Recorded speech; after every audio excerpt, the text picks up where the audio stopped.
We're here on a very important topic that's also very timely. Unfortunately, as you probably heard, the city has told the superintendent that he is no longer able to participate in even the interview process for the selection of the superintendent for District 30.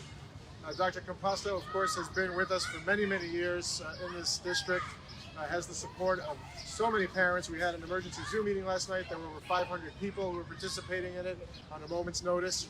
And the real problem here is the way the city is doing this. They're coming in, not consulting the community about something that's going to have a great impact on their children, not giving us a reason for the decisions they're making, and cutting someone out of even being in the process who has tremendous support and has been fighting for this community for, I think, 40 years.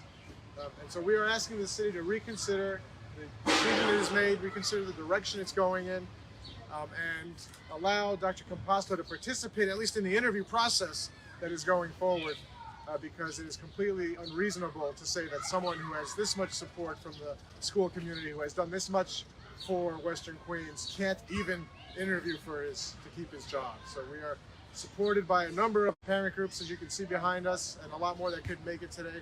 The elected officials are unified in this effort. And I will say one thing that is a particular application to our state legislators, myself included, but Zohran and Brian, and I know Cathy Nolan might be on her way as well. In the next 2 weeks, the city is going to try and make the case that they should be allowed to continue their current control of the school system. And one of the big debates is, should the communities have more say in the decisions that are getting made? And yet the city is making its best argument against itself by doing what it's doing here. Completely disregarding the community and its interests, not giving any reason or rationale for what it's doing, and scaring a lot of parents who want to make sure their kids are going to get a good education in this district. So we are going to make sure that this is front of the discussion as that conversation continues as well. And in the meantime, we're here to lend our voices to ask the city and the Chancellor to reverse its decision, let Dr. Composto interview for his job. We're now going to hear from our Assembly member, Zohran Mamdani, who is also a great champion for our community. Thank you so much. As Mike said, this is an issue of immense concern for all of us across this neighborhood and across the entire educational District 30. What I am here to really underline is the process in which this was done, the manner in which it was done. We have an individual, Dr. Composto, who has served for over 40 years, from being a paraprofessional all the way to being a superintendent. And to get a phone call to be summarily told that he is not going to be a part of the final portion of this interview process, the only portion where the community has the opportunity to have input, is simply not the way that we should be running a city. And for me, it is particularly offensive given that when this new mayor came into office, when we had a new chancellor appointed, we were told that the days of turning on the TV and finding out about the news and the policy for an entire school system were over. And yet for me, the only way that I found out about this decision was opening up Twitter on my phone and seeing a parent concerned tagging me saying, "I just heard a rumor that this has happened. Can you tell me anything more?" The next morning I went to visit a school where a principal told me themselves, "I've just spoken to Dr. Composto and this is in fact true." We need a mayor and a chancellor that understand the value of each person that works in this department and treats them as such. We need a mayor and a chancellor that live up to their word when they say that there will be community input, when they say that they will take into consideration the feelings, the thoughts, and the values of the people who make up the 30th district.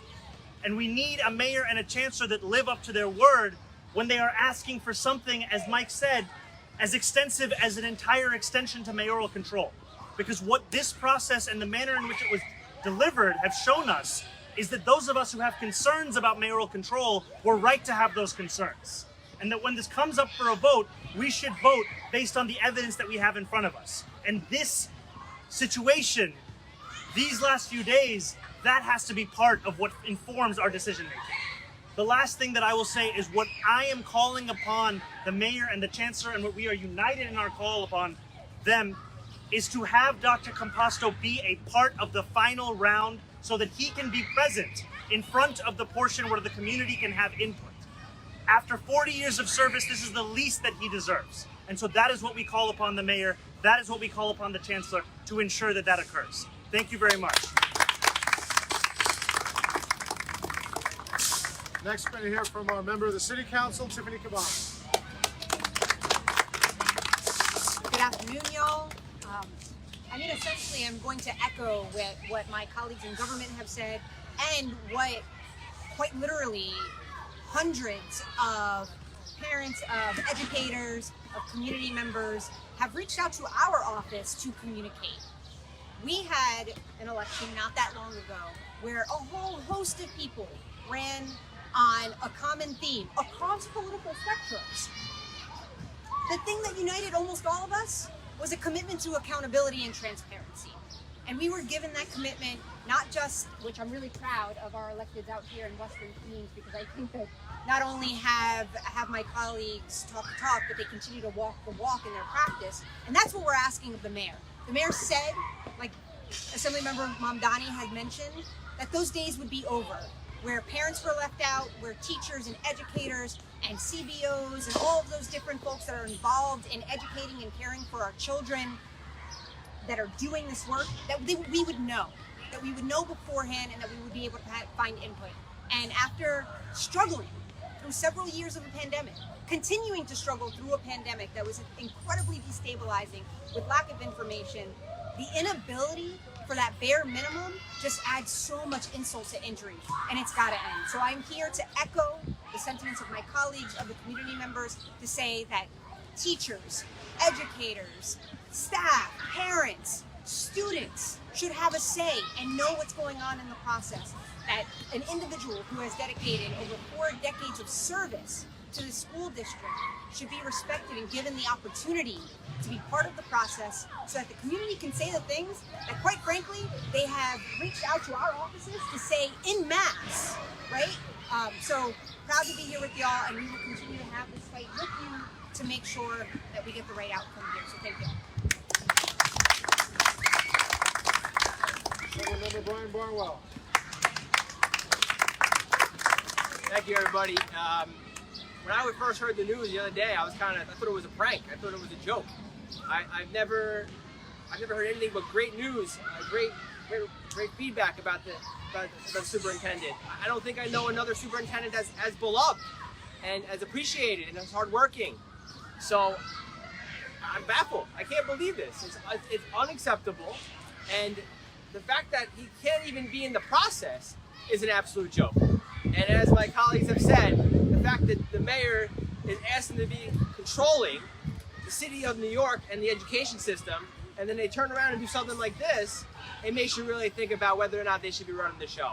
So I stand with my fellow elected officials, people in the community, and say that this gentleman, this superintendent, he needs to be able to be in the final say, the final decision process making, and given a chance to run and to continue on his legacy and continue on serving the community that he has served for so long. So thank you, Mike. Thank you, everyone, for putting this together. Thank you. We've seen a great unified front from all the officials, state and city, and in that vein, we have a new council member from Astoria, Long Island City, Julie Won. Thank you so much, Senator Gianaris and his team, for organizing, as well as all the parent and teacher advocates that are here. It is no surprise that we're sitting in this playground, right? When we look around, the people around us, all the children, that is the very reason why we're gathered here today. No matter what the reason or justifications are on why Dr. Composto has not been able to move on to the next step of the process, we need to remember that everything is an integrated fabric for our community. Our children depend on their teachers, the teachers depend on their principals, the principals depend on the CEC, the PTAs, as well as Dr. Composto, the Chancellor. So the Chancellor as well as the Superintendent.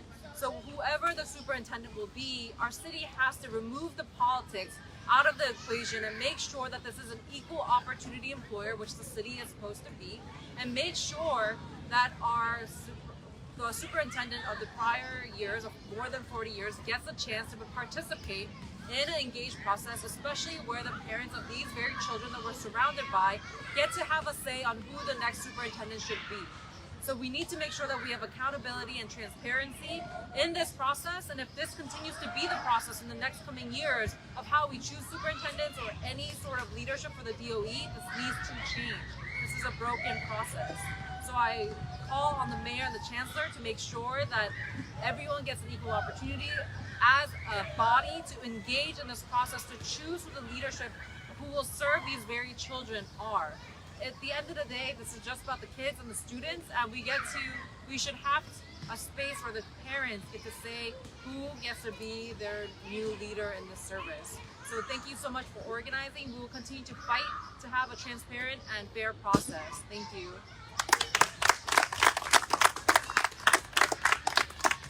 We're joined by a number of representatives of the school community and parents. I'm going to acknowledge a bunch of them and ask a couple to speak. So we have Kelly Craig from the PSI 78 and CEC 30, Whitney Tucson from the CEC, Katina Despos Burros from 141, my own junior high school, Mary Baker, a parent from PS 122, Nick Mason, also from the PTA at 122, Ren O'Leary, who is the board chair, if I'm not mistaken, at Woodside on the Move, Andre Stitt from Zone 126, and I want to ask to say a few words, Deb Alexander on behalf of the CEC. Thank you. I'm going to be very brief, which is unusual for me. My colleague Whitney has a statement from our CEC that we were able to put together in record time today. I just want to say that yesterday I was really sad, but today I woke up furious. The entire District 30 community is reeling from the shrouded, mysterious, and nonsensical decision to not move Superintendent Composto forward in the hiring process. Despite overwhelming support in our community, the DOE did not consult anyone in this decision, taking away our voices and our ability to advocate for one of the only constants we have in such uncertain times. A man whose efforts have led this district into one of the top performing districts in New York City. How does the saying go? You ask 5 New York City parents a question and you'll get 10 different opinions. Not when you're talking about Dr. Composto. In a district as large as District 30, it is unheard of to achieve such consensus. But consensus we have. Nearly 3,000 petition signatures in a little over 24 hours, over 500 parents and principals and elected officials taking 3 hours out of their night last night to attend and speak at a virtual rally. It is on YouTube if you want to check it out. So it's too bad that the DOE didn't want to hear our support for Dr. Composto. We're bringing it anyway. Chancellor Banks, there's time to do the right thing. There's no shame in turning this around. Decisions are being made in your name. It's possible some in the new administration didn't get the full picture. So let's be clear. We love our superintendent. We want him to stay, and we want an honest voice in this process. Thank you. I'm going to introduce Whitney Tucson, CEC 30. Thank you. Lead the members of the Community Education Council for District 30, in no uncertain terms, denounce the Department of Education's decision to deny our current superintendent, Dr. Philip A. Composto, advancement to the public input portion of the application process. This craven decision is in direct contravention with Chancellor David Banks' 4th pillar, in which he promised to create partnerships with parents. Chancellor Banks vowed to engage families on all major decisions. Removing a beloved, successful superintendent from contention without any feedback from the community goes back on that vow. It is outrageous and disheartening that the Department of Education would summarily and with no explanation dismiss a 40-year veteran of New York City Public Schools who has proudly and ably led District 30 to become one of the most notable districts in the city. Dr. Composto innovated the successful launch of the NYC Kids Rise Scholarship, successfully advocated for an ASD Nest Middle School, and maintains the diverse support and respect of parents, teachers, staff, elected officials, and community members across our large district. Finding the right people for any organization can be challenging, but dismissing Dr. Composto in such a callous manner disenfranchised the entire District 30 community. As parent leaders, we cannot stand by without ensuring that the voices of our community are listened to and taken into account. The ramifications of such a poorly thought out and executed decision will last beyond today or this year. the Community Education Council for District 30 hereby demands that the Department of Education allow Dr. Composto and any incumbent superintendent to be included in any forum that allows and requires parent engagement, including the impending town halls and C37 interviews. Thank you.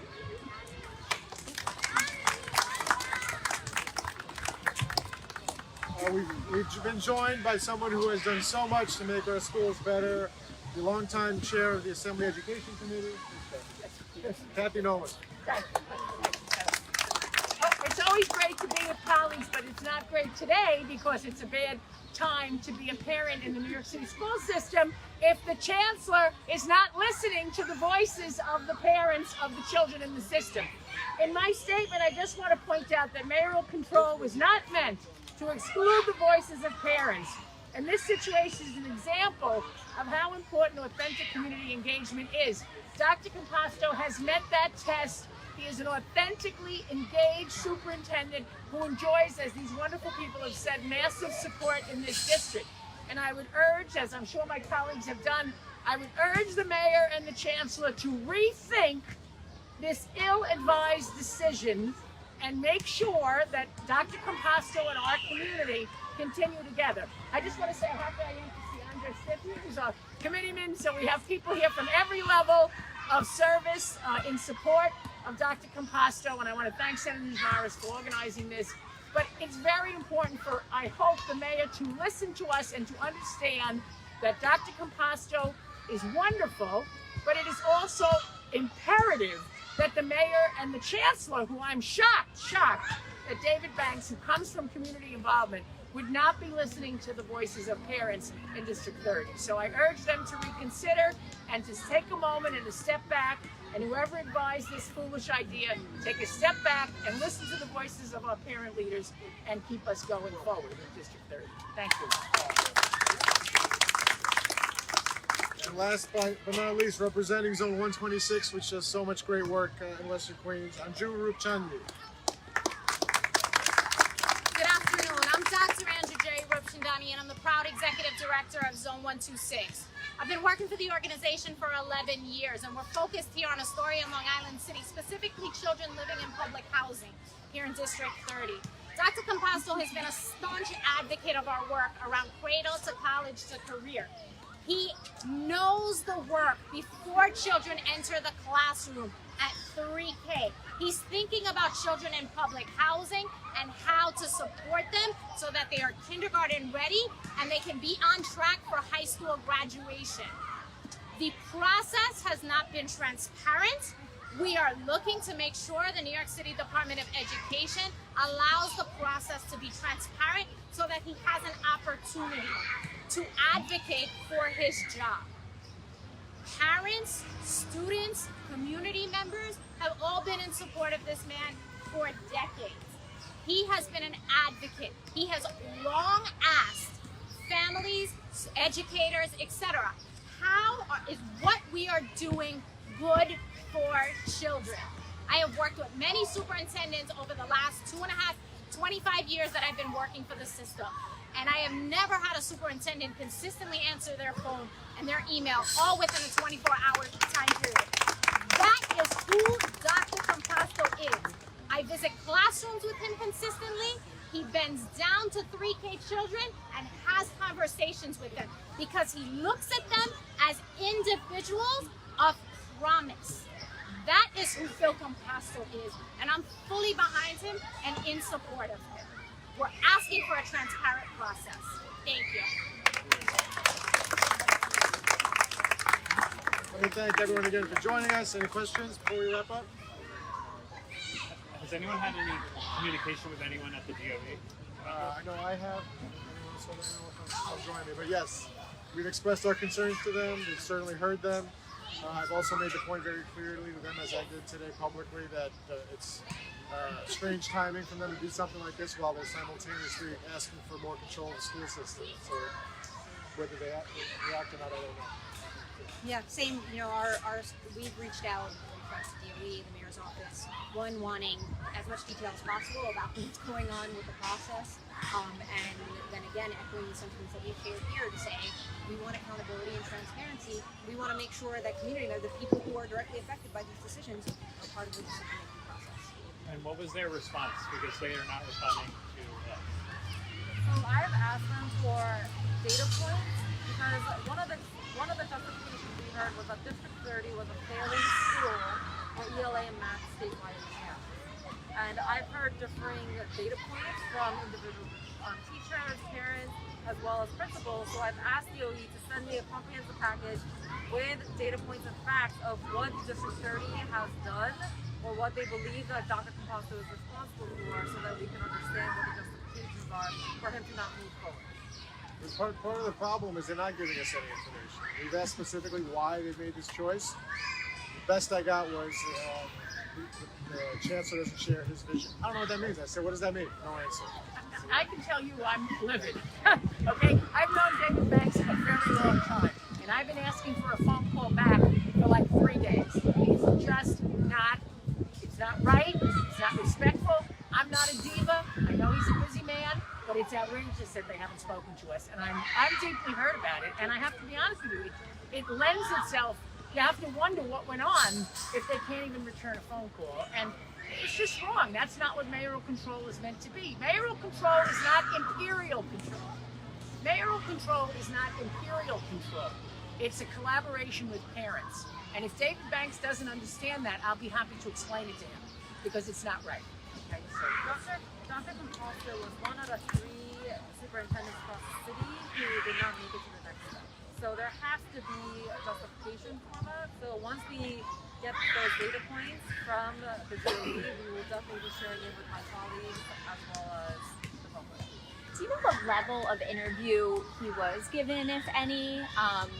What was that process? I think there's a process they set up that made everyone reapply with the new Right. administration. And I think there was 2 tiers or 3 tiers. He did the first and wasn't invited to advance to didn't- final, which was pointed out earlier that is the stage at which there is any amount of community Public. Yeah. Yeah, they cut him off before all the parents for the kids in this district got to have their say. So it does seem like David Banks has gotten wind of the outrage. Is that fair to say? Yeah. They know. They just won't answer because there's no way to explain it. And so does the mayor, by the way. Yeah. So I know that for a fact. Well, they're going to know again. I can tell you that. Because they're coming to Albany this week. And To lobby for mayoral control, right? Where are lawmakers? maybe they don't know where the Capitol is. I don't know. But they better find it quick. Sure. Where are lawmakers leaning on mayoral control? What's the consensus? Things like this make the best case against continuing their own control that you can make. Is that a shared What people- sentiment? What people are concerned about is that local communities and parents and CECs don't have enough of a say in the process, and they just did something dramatic without consulting any of those people. So it's certainly going to be a topic of conversation. Are your colleagues in agreement with you? Well, as I think Julie mentioned, there are 3 superintendents that suffer this fate. Sure. So I know that I've spoken to some of my colleagues who are in similar situations, and they're not happy. It's in some sense, I'm glad they did this before we get to vote on mayoral control, so we can actually be aware of the way they're going to operate. But I know that concern is growing as the days go by. How would you vote on mayoral control? I think it depends what we're voting on. I would not vote to continue it as is. No matter what happens, I think what I have an issue with is the relationship with the community, as well as the schools, the principals, the elected officials. None of us were notified that this was going to happen before they made the decision.